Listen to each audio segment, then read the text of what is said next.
Hey everyone, thanks for tuning in. It's time for the C3 stream.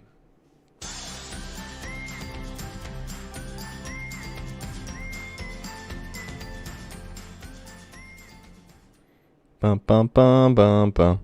Bum bum bum bum bum. Hello everyone, welcome to the C3 stream. Glad to have you here this evening. Thanks for tuning in to Tuesday Night Teaching. It's Tuesday night, and that means it's time to do some teaching, everybody. So if you are tuning in, fabulous to have you here. If you're watching it later on, wonderful. Whether you're listening or whether you are watching, glad to have you here this night. Tuesday Night Teaching. And Paul, right? We've been studying Paul.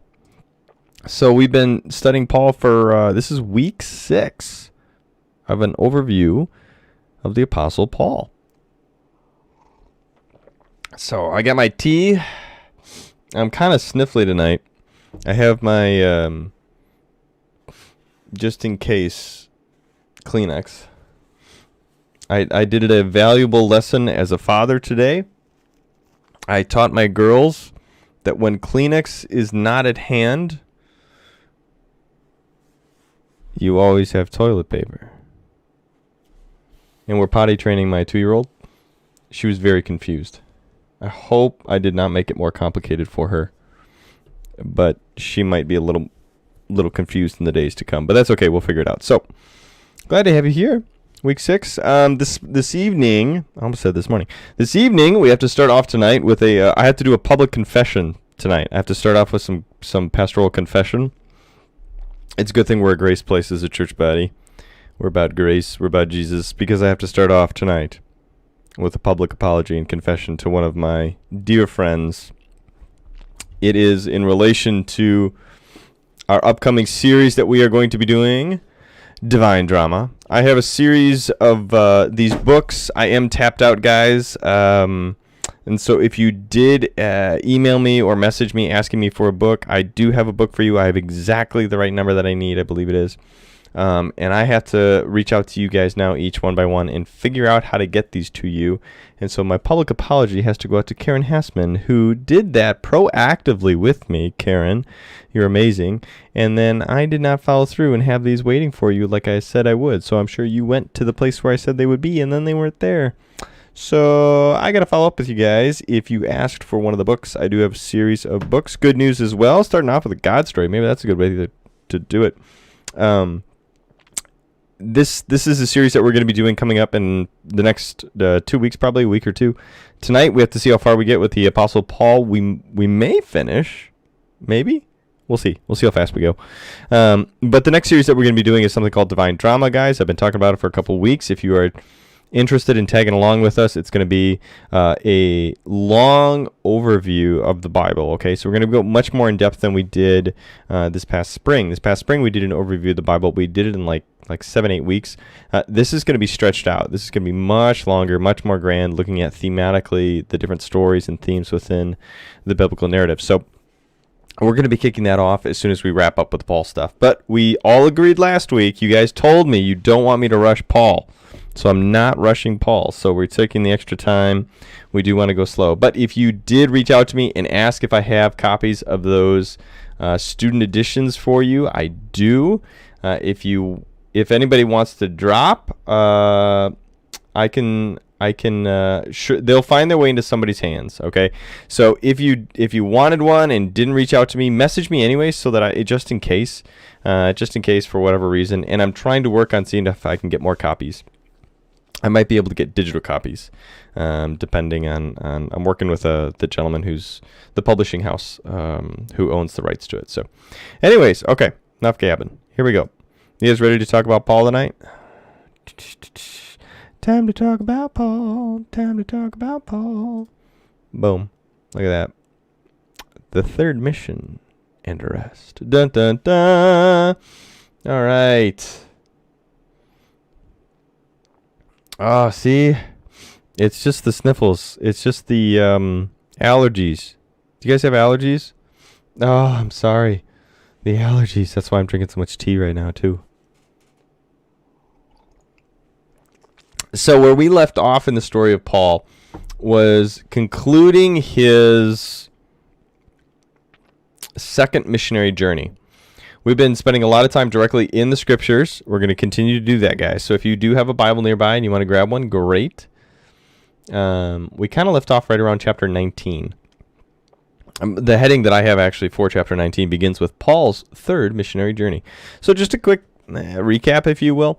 The Apostle Paul, at this point in time in the story, has a rich and colorful backdrop. Over the last couple of weeks, we've gotten to know him pretty well. He started off as a Jewish Pharisee, kind of a radical, if anything, persecuting the church, going out of his way to arrest people who follow Jesus, right? Has a conversion experience, and all of a sudden his life is set on a whole new trajectory. And as he continues to apply his knowledge base, his Jewish backdrop, and his Jewish faith tradition, the scriptural tradition, into his understanding of who Christ is, that all of a sudden makes him a uniquely equipped leader in this young budding movement known as Christianity. So Paul becomes a significant figure in the life of the church pretty quickly, actually. Starting off in Antioch, which is kind of like his home base. And then from Antioch, he actually heads off into the kind of the Mediterranean, if you will, Mediterranean area, and he does 3 major missionary journeys. He does this over a span of time and over a span of years. And we covered the first missionary journey, which he did with Barnabas and John Mark for some of it. And then the second missionary journey, which even more elaborate, actually. The second missionary journey, if you guys remember, was even further. He went farther out. He went over into Macedonia, Greece. He went into ancient Greece. And we tried to cover a ton of content really fast last week. We could spend so much more time on this, everybody, but we just don't have the time. I would refer to you the best book that I know if you do want to go deep. I know some of you already checked it out of your library and stuff like that. I think Susan, if you're listening, hopefully you've started and enjoying it. Karen has read it as well, I believe. But the best book that I know that I really value and appreciate about Paul, there's tons of books about Paul, but the one that I most appreciate personally is by a guy named N.T. Wright, Tom Wright, or N.T. Wright, and it's called Paul, and you can find it. It's a tremendous book that goes into far more detail than we are right now. John, gotcha. Would appreciate a guide if possible. If one becomes available, John, I will put you on a wait list, okay? Thanks for letting me know. I'll add you to my list. That's great. Yeah, if anybody else, just drop it in the comments. Yeah, you're reading it right now. Okay. Oh, good. You like it? Okay. I found it fabulous, Susan. So I hope you enjoyed it as much as I do. I really like him as an author. I think N.T. Wright's a really fabulous author. He's got a lot of books that I've read, and I have never put a book down at the end and said, I've always put the book down and said, wow, that was great. I'm really glad I read that. So anyways, tonight, let's wrap up Paul. So he's been traveling. He's been doing these missionary journeys. He is concluding he's concluded his second missionary journey with where we're picking up in the story, and he is about to launch on his third. So he is back at Antioch, his home base, his home church area. So let me switch over to the scriptures so that you guys can see it. Oh, you know what? I should show you first. Check this out. Let's see if I can find it. This is a shout out. So here you go. Okay, you guys said last week you like maps. Check this out. I found 2 things for you guys. The first one is this. This is Google Maps. Somebody went and took the time to Google Map Paul's travels. Is that cool or what? They actually they put in like the ancient places, the ancient cities, but here you can see his modern day. Okay, so he spent the majority of his time in modern day Turkey and modern day Greece. Okay, you can kind of see the area that Paul traveled very, very explicitly around the Mediterranean, not surprisingly. He traveled a lot by boat. He speaks of that. He talks about being shipwrecked and things like that. And then obviously where we're going to be headed, his final trajectory, and where we believe the tradition kind of concludes his stories in Rome itself. Okay, so we're not there yet. But this is a compilation of his 3 different missionary journeys that he took over. I mean, you can just see how much ground the guy's covering. I mean, he did this walking. He did this by donkey. He He did this by boat. Isn't this amazing?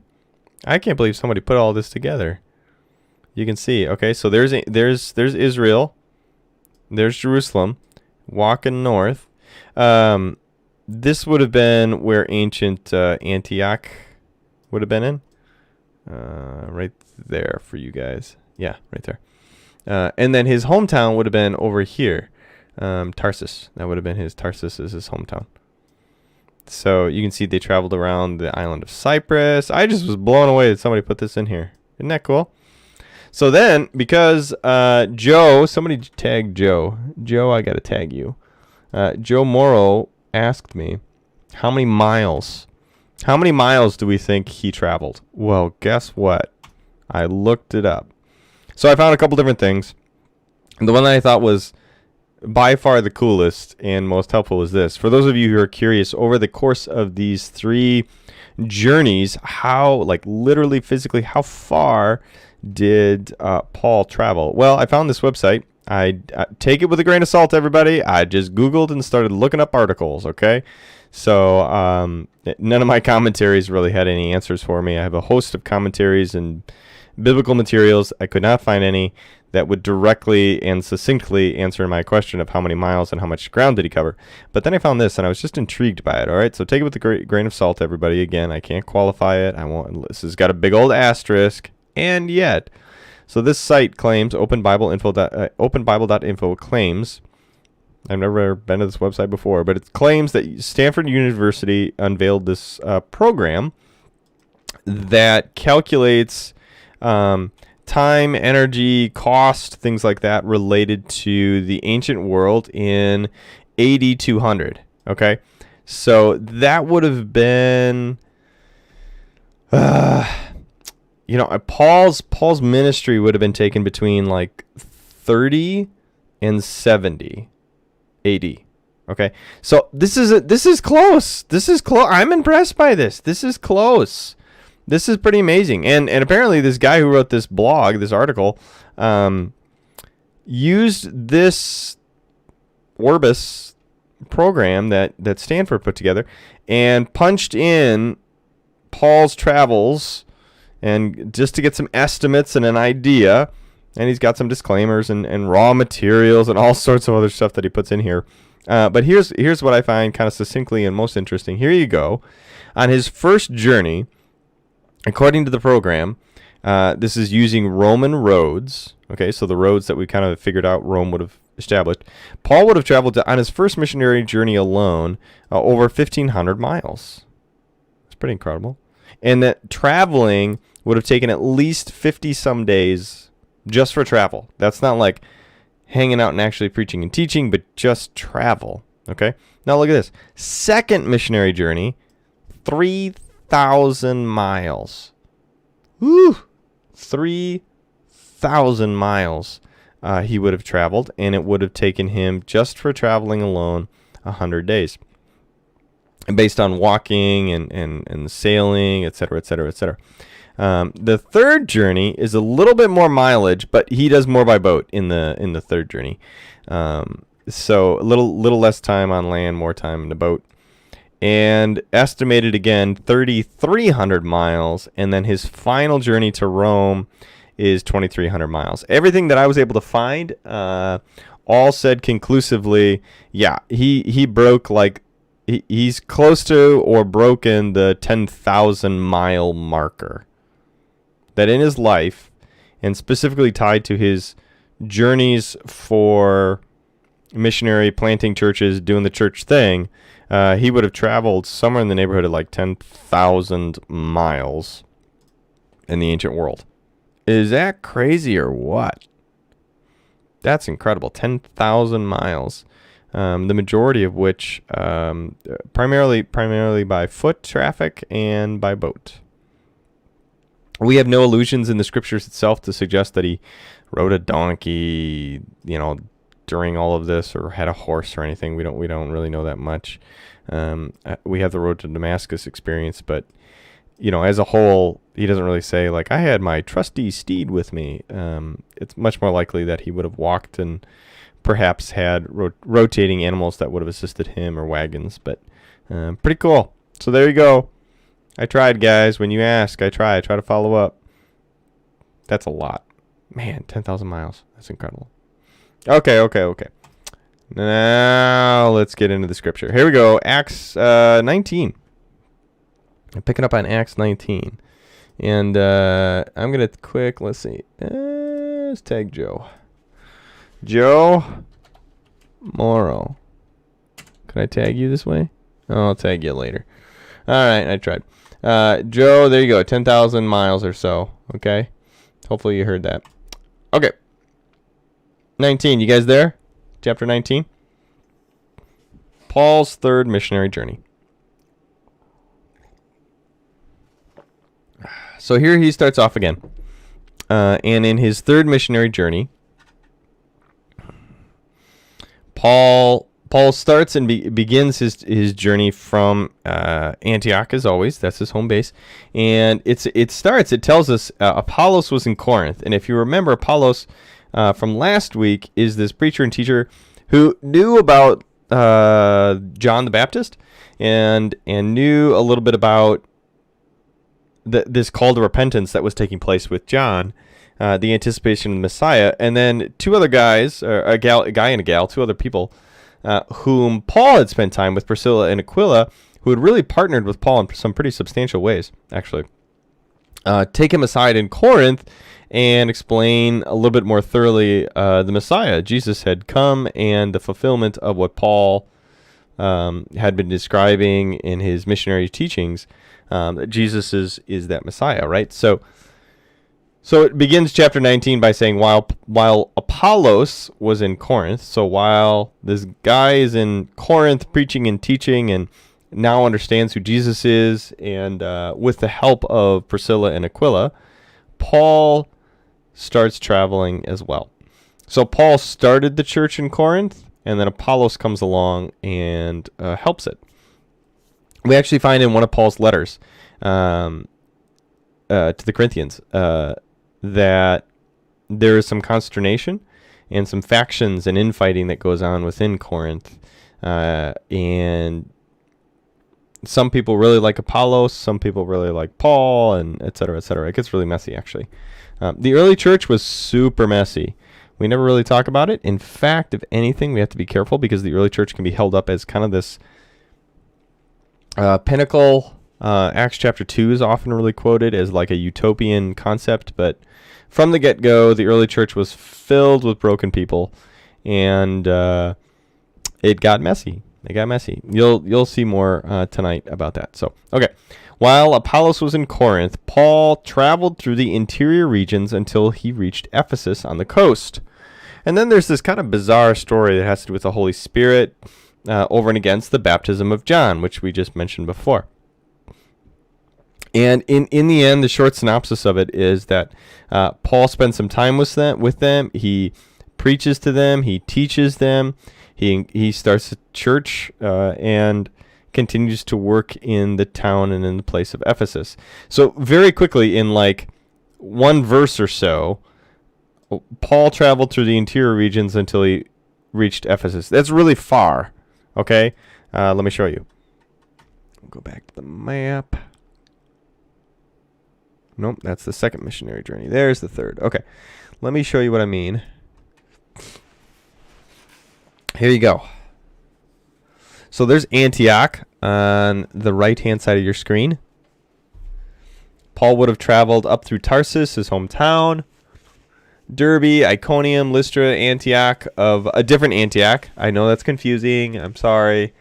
Laodicea, and then finally reaching Ephesus, which is on the coastline of the Aegean Sea, kind of that area, towards the coastline. It's not actually on the coastline, but it's much closer to Greece as opposed to ancient Israel. So, and Paul has been to Ephesus once before. He was on the second missionary journey. Let me go back really quick and show you his second missionary journey. See if I can do that. Yeah, so here's his second missionary journey. And in his second missionary journey, he hits Ephesus on his way home. Okay, so probably a brief stop. He spent the majority of his time in Corinth.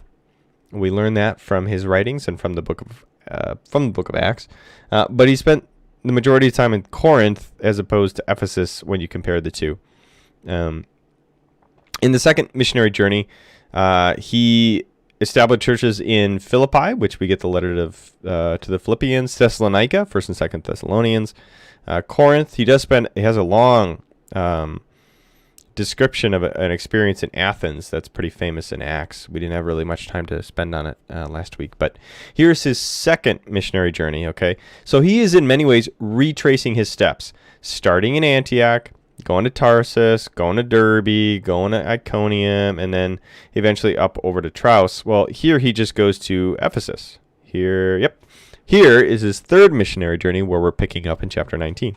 So in one simple verse, the Bible is saying he traveled basically the length of modern-day Turkey until he reached Ephesus. And a lot of stuff happens in Ephesus, okay? Huge amounts of stuff happens in Ephesus. Scholars debate, actually, the finer details of what happens in Ephesus because one of the things that we find with Paul and trying to understand Paul and his journeys has to do with the source of the material that we're drawing on. The primary source of our material thus far has been the book of Acts. The book of Acts is written by a guy named Luke, also wrote the Gospel of Luke. And Luke writes with a particular flair, a particular style, a particular value set, like all the authors of the Bible. They write in their own voice and with their own theological lens that's important for us to recognize, appreciate, and lean into. It's actually a good thing. It's not a bad thing, but it's a good thing. So Luke, for whatever reason, highlights certain things in the story of Paul that we don't hear Paul talk about in his letters, and vice versa. There are things in Paul's letters that don't appear in the book of Acts, and that can cause a lot of confusion for people. Okay? So there are things in Acts that, for whatever reason, Luke doesn't record or doesn't spend time on. He's just concerned with other things, and that's fine. That's good. That's okay.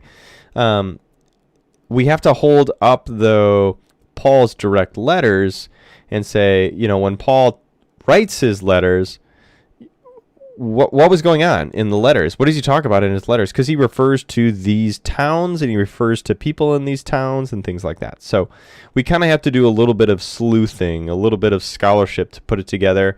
And then, even then, scholars don't always agree on the finer details of how this all broke down. We're pretty confident that this is his actual missionary journey. The questions that people have are, how long did he spend in a specific place? And, what happened there? So Ephesus is a good example. Here we go. Let's go back to the Bible, and then I'll tell you more. You don't need to see that. There we go. All right. Paul went to the synagogue in Ephesus and preached boldly for the next 3 months, arguing persuasively about the kingdom of God. But some men became stubborn, rejecting his message and publicly speaking out against the way. Just a reminder for you, when they refer to the way in the Bible, that means Christianity. At first, Christians were just called people of the way. It wasn't until later on that they actually became known as Christians. So, there are... Paul does what Paul does, right? He's got this routine. By now, we've seen a routine with Paul. He shows up in a new town, and the first thing he does is he goes to a Jewish synagogue. He goes to Jewish church, a Jewish community center, and he starts to preach and debate with the local Jews, saying, guess what? Jewish Messiah came. His name's Jesus. And they start debating. And through that, he often is met in two ways. Two things happen almost every single time that we've seen. One, some people are really intrigued. Some people are moved by his message and believe. Some people become adopters of the way. They're like, Paul, tell us more about this Jesus guy. Conversely, we see the opposite happening, where there are some Jews who are like, who is this rabble-rouser who is trying to corrupt all of our youth and our women and our men to believe this heretical, terrible thing about this guy named Jesus? He's destroying Judaism as we know it. And so they hate him. And so that's what we find here. Same thing. He shows up to the synagogue. It starts debating with people. Some people reject his message and start attacking Christianity. So Paul left the synagogue and took the believers with him. So some people who believe go with him and some don't. Then he held daily discussions at the lecture hall of Tyrannus. Now what's interesting is that in the ancient world, Jewish synagogues were primarily Jewish, but Paul is also expanding these conversations and expanding his public speaking to include non-Jews as well. We've been talking about this all along as well. It's one of the biggest, most important factors when you study Paul is to recognize when you are trying to study the person of Paul, you have to take into account he is bringing the message of Christianity not only to Jewish people, but to non-Jewish people, right? What the Bible refers to as Gentiles. If you guys remember, this was a huge debate in the early church, and he had to go down to Jerusalem and debate in the church itself about, like, what do we do with this? Do you have to be Jewish in order to be a Christian, or can you be Gentile? How's this all going to work, right? And so he ends up having discussions in the lecture hall of Tyrannus. Good chance. That's a Greek name. That's okay. Why I bring it up. Tyrannus is a Greek name. So he starts hanging out there and doing his thing. This went on for the next 2 years, so that the people throughout the province of Asia, both Jews and Greeks, heard the word of the Lord. Okay? So Paul actually spent some pretty extensive time in Ephesus, over 2 years. Most scholars end up ballparking at probably somewhere in the neighborhood of like 3 years. That Paul spent 2 to 3 years lecturing, growing the church, developing leaders, discipling people, etc., etc. And many scholars believe that at this time, as we're about to see, not everything went well with Ephesus. There were issues that Paul experienced during his time in Ephesus, and a lot of people believe that during these 2 to 3 years, he actually probably spent a lot of time in prison. We don't know that because Acts itself, the book, doesn't talk about that. However, when you go into his letters and you begin to piece together what he says in his letters, it makes sense for a lot of scholars that he would have potentially been in prison during different points of this time that he stayed in Ephesus.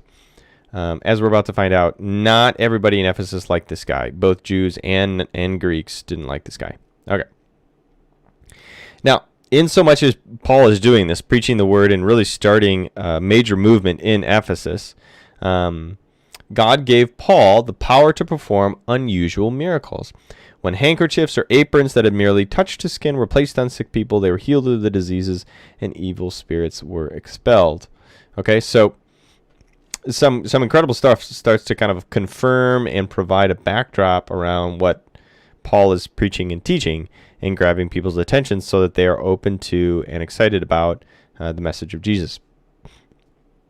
There's some really weird stuff that goes on where Paul casts out some demons, and it's pretty crazy stuff. But it's the same concept that supernatural events are supporting Paul as he's preaching. Okay, makes sense? Supernatural, God-oriented things are happening even as he is preaching to make a way for and to make a substantiation, to confirm and affirm what Paul is saying and doing. It's not for the sake of the supernatural in and of itself. It's not a miracle just for the sake of the miracle. It's a miracle for the sake of the gospel, and that's what's happening with Paul. So this is more important. The story of what happened quickly spread through Ephesus to Jews and Greeks alike. So people start taking note of this Paul guy in a big way when these miracles start happening. A solemn fear descended upon the city, and the name of the Lord Jesus was greatly honored. Note that. It's not the name of Paul, but the name of the Lord Jesus. Very good. Many who became believers confessed their sinful practices. A number of them who had been practicing sorcery brought their incantation books and burned them at a public bonfire. Ooh, this is like, wow. The value of the books was several $1 million. And so the message about the Lord spread widely, and it had a powerful effect. All right, so what? This is actually pretty significant. This is Luke, the author, his very colorful attempt at trying to capture for us the significant events that are happening in the city. Okay? Paul, through his teaching and through establishing this church, is really turning things upside down in Ephesus. The city, Ephesus itself, is a big city. It's a metropolitan city that's got trade and is Roman and Greek and has other religions going on and all this sort of stuff, right? It's got all of these Greek-based religions, and all of a sudden you have Paul preaching and teaching Jesus and saying, you got to toss out your old life. You can't practice what you used to practice. You can't do the magic-y stuff, the sacrifice to other gods stuff. Jesus is a jealous God. Jesus is the only God. All those other things that you are doing, leave them behind. And so much so that, and people listen so much so that they are burning books about this, right? They're burning books based on magic and sorcery. So it sounds silly, but Ephesus was one of, as we're about to see, a primary place of religious cults in the ancient world, and the practice of magic, the practice of kind of dabbling with the supernatural, if you will, and stuff. And for him, basically, Paul launches a full-scale attack on the cultural religious systems that were in place in this city. No small thing. And as he's doing it, apparently it works. He's winning because these magic religious practitioners end up burning several $1 million worth of books. Okay, so this is actually pretty big. And it lays the groundwork for what is about to come. Now, this gets a little confusing because this would be an example where we're reading Luke and we're like, wait, what? What are you talking about, Luke? It says this. Afterward, Paul felt compelled by the Spirit to go over to Macedonia and Achaia before going on to Jerusalem. After that, he said, I must go on to Rome. He sent his 2 assistants, Timothy and Erastus, ahead to Macedonia while he stayed a while longer in the province of Asia. So this is saying that Paul wants to go to Greece and check in with the churches that he started, right? He started those churches on his second missionary journey, and he feels like the Spirit is saying, you know what, you should. It's time to go from Ephesus. It's time to bail on Ephesus and move on to Philippi and check in there, and Thessalonica and Berea and Corinth and so forth. So he sends 2 of his buddies, Timothy and Erastus, ahead to Greece, to ancient Greece. That's Macedonia, ancient Greece. But then he stays himself a little while longer. Okay, so again, time is lapsing. We're ballparking this. We know for a fact by this point in time, it's said 3 months and 2 years. So that's, 27 months. And then he stays a while longer. So, okay. And then you can also see his heart and his desire to go to Rome. Did you guys notice that? I must go to Rome. He's got this thing about Rome on his heart, and even beyond Rome. In other places, he makes allusion to going all the way out to Spain. The Roman Empire is vast, and he would have known and had an idea of how big it is. He was educated and a bright, intelligent guy and a world traveler. So he wants to go and bring the gospel farther and farther and farther and farther. All right. Verse 23, the riot in Ephesus. Ooh, things about to get spicy, y'all. About that time, serious trouble developed in Ephesus concerning the way. It began with Demetrius, a silversmith, who had a large business manufacturing silver shrines of the Greek goddess Artemis. I gotta blow my nose. Hold on.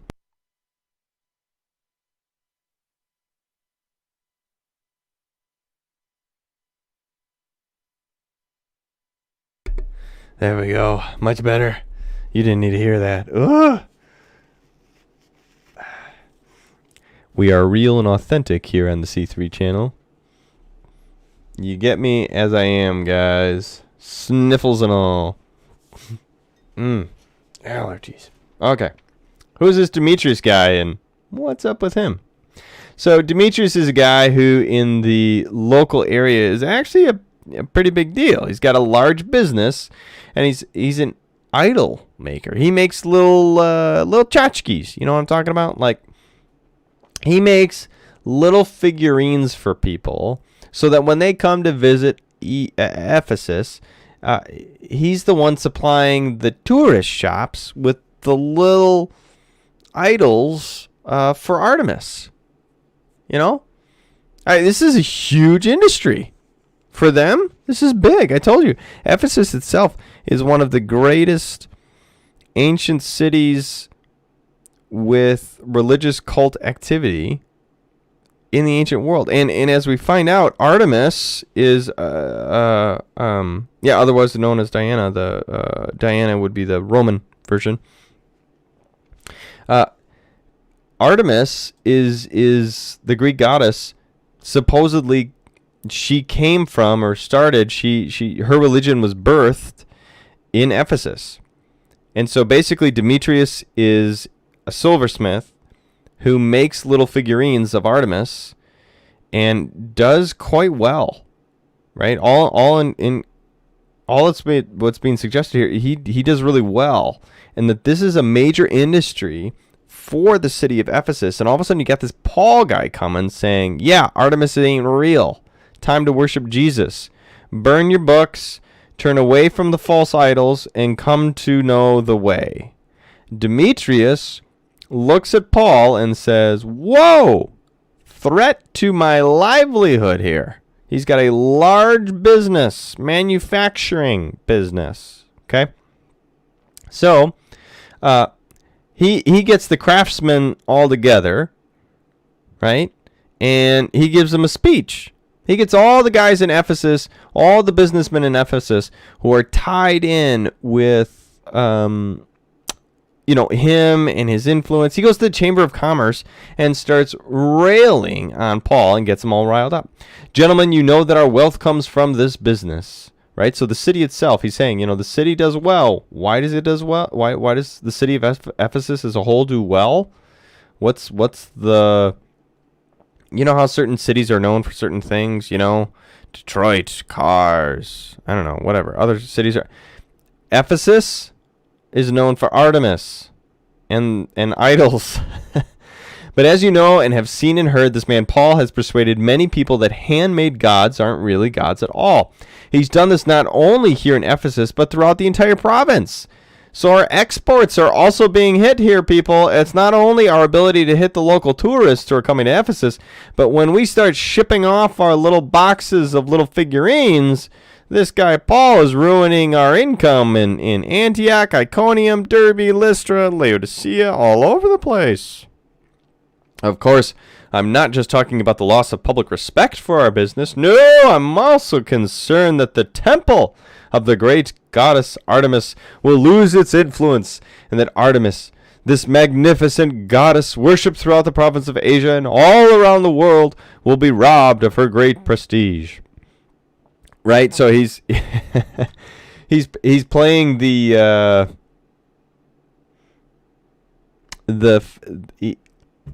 guy all of a sudden is having a religious moment.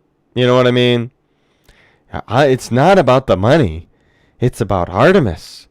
And the fact that she is being robbed. It's not about the money? What? You just said what?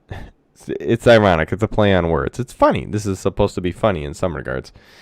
Artemis supposedly is being robbed of her great prestige as being a goddess in the ancient world. So he gets everybody mad. The temple of Artemis. The temple of Artemis. Hold on one second. Let me look something up. I think I remember this. Yeah, Temple of Diana. Local form. I believe it was a... it was one of the ancient wonders of the world. So the Temple of Artemis was one of the 7 wonders of the ancient world. Yeah. Wikipedia. I remember reading that in a book about Ephesus. So it's a big deal. It's an ancient wonder of the world. Okay? The city has pride. It has economy. It has it depends upon Artemis, right? And Paul is challenging all that. At this, their anger boiled, and they began shouting, "Great is Artemis of the Ephesians! Great is Artemis of the Ephesians!" Right? So he starts this whole chanting crowd kind of thing going on. Soon the whole city was filled with confusion. Everyone rushed to the amphitheater, dragging along Gaius and Aristarchus. So Gaius and Aristarchus have been traveling with Paul. They've been helping to plant churches. They are people that Paul mentions in his letters as being very helpful and encouraging to him and brothers in the faith. So Gaius and Aristarchus, who were Paul's traveling companions from Macedonia. So they've been traveling with him for a while. They came from Greece. They heard the message in ancient Greece and have been traveling with Paul ever since. So the crowd, this mob, knows that they hang out, that they're some of Paul's dudes, and get a hold of them and drag them to the amphitheater, chanting the whole way, "Great is Artemis of the Ephesians," right? So they're chanting and whooping and hollering and getting into this whole frenzy. And they got these two followers of the way. What is going to happen next? This is one of Luke's great storytelling moments. Like, he goes into incredible detail on this story, right? I mean, when we started off, Paul covered an entire country in like a line, and then you get this really deep and complex story with all this narrative. It's so good. I love it. All right. Paul knows this is going on, and Paul wants to go in too. So he knows that they got Gaius. He knows they have Aristarchus, and he's like, let me at him, let me in there too. But the other believers are like, nah, man, that is not the right move here. So much so that some of the officials of the province, friends of Paul, also sent a message to him begging him not to risk his life by entering the amphitheater. So you almost get this sense that Paul is like itching, not only itching to get in there and like argue, but Paul has been dancing a line, and he's getting more and more as his life goes on. The sense of, I'll use the term martyrdom. You guys know martyrdom? You know that term, martyr, to die for your belief, right? So you start to see in Paul this idea and this sense of calling towards martyrdom. And here's a great example where it really comes out strong. He has suffered exponentially by now. I mean, the guy is real. He's been in prison. He's been flogged. He's been chained. We get a lot of that in the book of Acts, and we hear about even more in his letters. He's had officials spit on him and hate on him, and crowds try to stone him. I mean, the guy's had a rough go of it of late, and yet he considers it all nothing compared to the surpassing glory of Christ. That's from one of his letters. So you get this sense here, though, of, can I use the term foreshadowing? Like, here's a touch of foreshadowing, if you will. That Paul is almost there. Luke is almost foreshadowing Paul's sense of increasing the increasing sense of call towards martyrdom. So he's like, let me do it. Like, let's go for it. Who cares? Like, if I die, then I die as a martyr. All of his friends, companions, everybody's like, no, man. They end up begging him, don't do this. This is not the right move. Inside the amphitheater, things are getting even more heated. The people are all shouting, some one thing, some another. There's confusion. There's mass chaos going on. And everybody, look at this. Everything was in confusion. Everybody, everything. In fact, most of them didn't even know why they were there. Don't you love that? Luke just throws that in there. So Luke's getting to this point where he's like, it's mob mentality, and it's totally out of hand. And it's centered around Paul's radical Christian claims disrupting the cultural and economic fabric of this city, Ephesus. Wow. Whoa. See, look at this. This is awesome. I love this. The Jews in the crowd also pushed Alexander forward and told him to explain the situation. He motioned for silence and tried to speak. Okay, so it's not only remember, we saw this just a little while ago. Paul is not liked by Demetrius and the Greek silversmiths and the local unions, the idol manufacturing unions, don't like him. But also some of those Jews, right? And we go back up, right? You guys remember what I'm talking about? When he first shows up, there are people who reject his message and start publicly speaking against the way. So there are Greeks and Jews who are all in the amphitheater, and basically their common denominator is they hate Paul. Oh, stinks to be Paul. And they shove this guy forward, Alexander, and he tries to grab everybody's attention. But when the crowd realized that he was a Jew, they started shouting again, and they kept it up for 2 hours. So the local synagogue leader, Alexander, right? Yeah. Alexander's the local synagogue leader, I believe. My memory's correct. I could be wrong on that, but I'm pretty sure that's what it is. So I'm pretty sure he's the leader of the local synagogue. And his buddies shove him forward, the Jews. But once everybody figures out that he's a Jew, they're like, it's just ironic, right?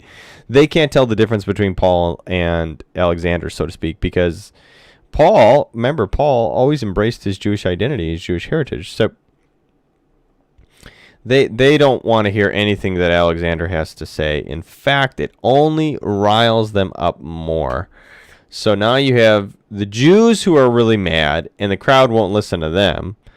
And you have the crowd as a whole, which is made up of Ephesians, a bunch of people from Ephesus, who are pagan, worshiping Artemis.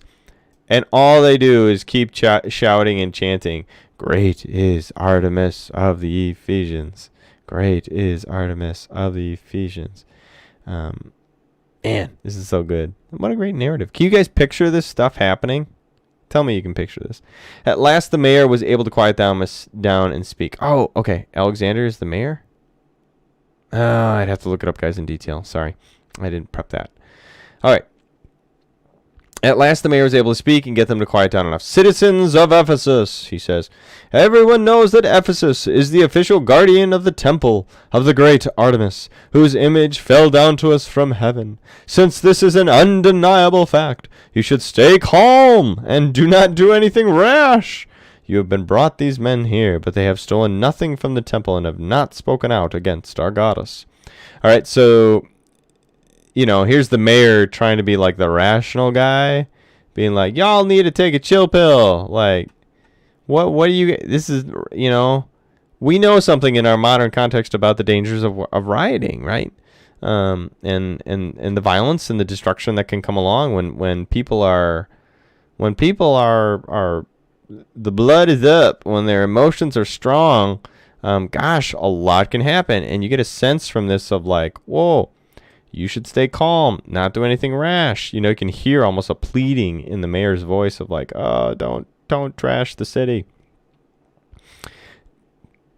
And he even, maybe his mistake, I don't want to say mistake, but he makes the case that these guys just aren't worth it because they've not overtly attacked the temple themselves, right? So they haven't, the followers of the way, Gaius and Aristarchus, haven't openly, Paul has not openly attacked our goddess. It's not like he went to the temple of Artemis and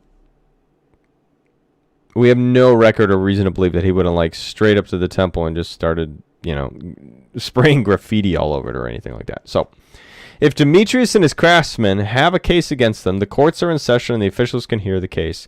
Let them make their formal charges. If their complaints are about other matters, then they can be settled into a legal assembly. I am afraid we are in danger of being charged with rioting by the Roman government. Now we see the real concern of the mayor. Okay, so the local mayor is trying to keep things calm so that the federal government, Rome, doesn't hear what's happening and believe that things are out of hand and they got to come down with a heavy hand, right? So that's his big concern here. And he says, look, Demetrius, guys, if you got a beef with Paul, take it up in the courts. Like if you got to levy something against him, if he broke a law or something, do it through the court system. There's no cause for all this commotion. And if Rome demands an explanation, we won't know what to say. Then he dismissed them and they dispersed. So apparently it worked. I mean, the guy goes through all this, They have a mob, and apparently it worked. They just like, that's it. Okay, good logic. I guess we should go now. Kind of like leaves us with this cliffhanger, kind of wondering if more happened or not. Don't know. Left to wonder. When the uproar was over, Paul sent for the believers and encouraged them. Then he said goodbye and left for Macedonia. All right. So here's where the big question comes in, and scholars don't agree on this, and that is to say either at this point in time or at a similar point, maybe before, when things are getting heated in Ephesus, there's a chance that charges were levied against Paul and that he spent time in jail. It's a good case. It's a very good case, particularly when you look at the evidence of his letters. When you look at what he did in his letters, and it depends on which letters too. And particularly, people believe that 1st and 2nd Corinthians, Romans, that those were all written during his time in Ephesus. Good chance that like Philippians might have been some of the other letters, right? Philemon, not Philippians, Philemon. That's what I was thinking of. Philemon would have been written at this time because he actually says like, go prepare a guest house for me. So there's speculation that he sent those letters while he's sitting in jail, waiting to be released and waiting for all this stuff to blow over because he knows he hasn't done anything wrong, and they don't have a case against him. And eventually, we don't find anything in Acts that would suggest this. Which is kind of what makes us curious.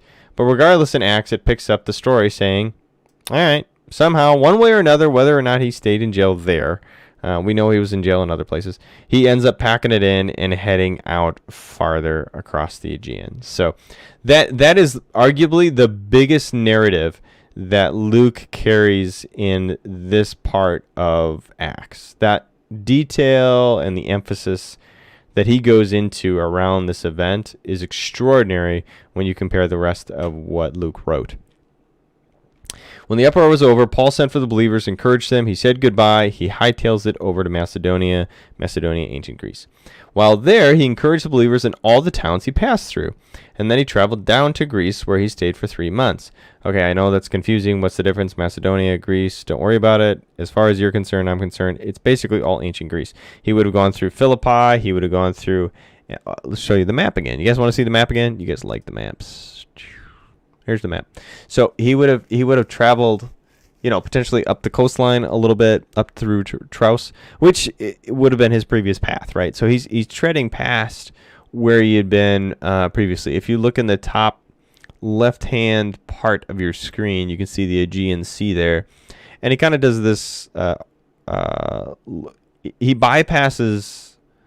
He goes down, he would have gone up to Philippi, up and over Thessalonica. He got chased out of Thessalonica before.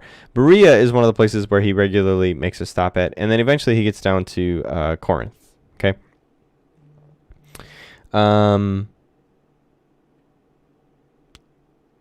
It's interesting. It's interesting his travel to Corinth, to be honest. It's interesting his time in Corinth. And this is also where we get some confusion about how he gets back to Jerusalem. Because he writes in his letters something different than kind of what we assume as we read between the lines of Acts, if you will. We know that his time in Corinth is actually kind of bittersweet. When he writes in his letters to the church in Corinth, there's a lot of division. There's a lot of problems going on in Corinth. And he talks about how he wants to go and hang out and be there and restore himself. But it seems as though there's some factions that have broken out, and there's a lot of people that hate him now. And he's like, what the heck, guys? I love you. What's going on there? And his heart is absolutely broken over it. You can see it come through in his 1st and 2nd Corinthians letters that he writes to Corinth, that there seems to be some factions inside of Corinth that have totally and utterly rejected him. And so as he travels to Corinth, he's probably doing so kind of nervous about the reception that he's going to get. Like, oh, I really don't know what to expect here, right? But as it happens, there seems to be some measure of reconciliation and healing that goes on. which again we find in his letters. When he's received well. He sends 2 letters to Corinth. He's probably writing 2 Corinthians potentially on the move, maybe in jail, but also maybe as he's actually traveling up through Smyrna, Pergamum, Troas, Philippi. It's possible that he was writing on the road. A lot of scholars think that because 2 Corinthians particularly kind of has this almost jerky, like stop and go kind of vibe to it. He's talking one way one time, and then all of a sudden he switches gears and he's talking another way another time. He's just got different moods. He kind of has like mood swings, if you will, in the letter itself. And it's a rather complex letter. I mean, there's a lot to be said about the letter itself, and what he shares in it is not all positive. 1st and 2nd Corinthians as letters as a whole they have encouragement, but they also show a lot of his heart and a lot of hurt and a lot of pain that he's experiencing. He shares with the Corinthians through his letters the amount of suffering and pain, spiritual warfare, just the challenges that he's had to endure. And part of the challenges that he's had to endure has to do with his sense of broken relationship with the Corinthian church. So eventually, though, we do get a sense of restoration there. And he, what time is it, by the way? Oh, my goodness gracious. It's already 8:25. Oh, I got to talk faster. Okay, so he spent some time in Corinth. Yeah, I mean, you get this sense that he's actually welcomed in Corinth, much to his joy and satisfaction, albeit he was probably nervous, as he's walking down, getting closer and closer to it. Let's switch back over because we really do need to wrap up and get him to Jerusalem before the end of tonight, which will leave us with next week, right? Really wrapping up his story and some of the complexity with his travels to Rome. So, okay. He begins eventually, though, after spending this brief time in Corinth, he's going to get back to Jerusalem. As one thing you should know about Paul is really interesting. He talks about this a ton in his letters. And that is, as he's traveling through all of these towns, he's actually taken up a collection. Money. He's collecting money for the Jerusalem church. So he's traveling through all of these wealthy, affluent Greek areas. And as he's connecting with these churches, providing comfort and strength and encouragement, he's taking up a collection, a financial offering for the church in Jerusalem. And so as he's traveling, he's actually packing some money. And he wants to bring those resources back to the church of Jerusalem.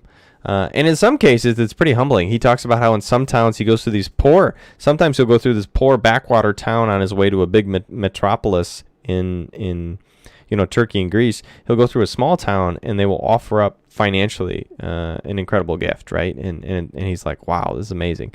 But he's in this odd spot where he's trying to convince and give space for the gospel, and yet also inviting radical generosity, believing that he will bring that radical generosity back to the poor and the hurting in Jerusalem, which was not as affluent, okay? So he's traveling, he's preaching, he's collecting resources, and eventually his goal has always been to return to Jerusalem. That's why I kind of bring it up. He says from the get-go that, like, although Antioch is home base, his heart has always been he wants to stop in Jerusalem again and spend time in Jerusalem, helping that church there and bringing them financial aid and financial relief. Okay, he does a bunch of things that happen along the way. He stops in a couple other places, he reconnects with people. He reconnects with some of his brothers and sisters in the faith as he's doing some more traveling. Eventually everybody kind of heads towards Troas again. And then by boat, you start to get his sea travels a little bit more active. And he has some pretty tearful and significant events that take place in the third journey. You get a shift in the narrative. We felt it a lot that's part of the reason why I spent as much time on that Ephesus thing. Ephesus is kind of sharing, like, Paul and his ministry is shifting from being ramping up, on the way up, awesome, amazing, incredible, to really just as his ministry is kind of ramping, so is his opposition. So is the potential for his downfall. So is the challenges that he's facing. As the gospel is ramping up, so are the forces of darkness around him. Even down to the point of being a pastor of a church and getting rejected by your own church that you started in Corinth, right? I mean, that's huge. He talks about that in his letter pretty profoundly. And so now there's almost this sense in the story that as he's heading back to Jerusalem, things start shifting to like supernatural things are happening, but also really tearful goodbyes.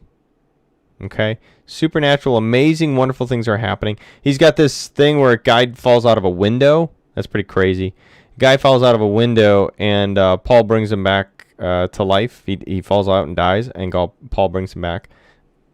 He stops again. He stops again in Ephesus.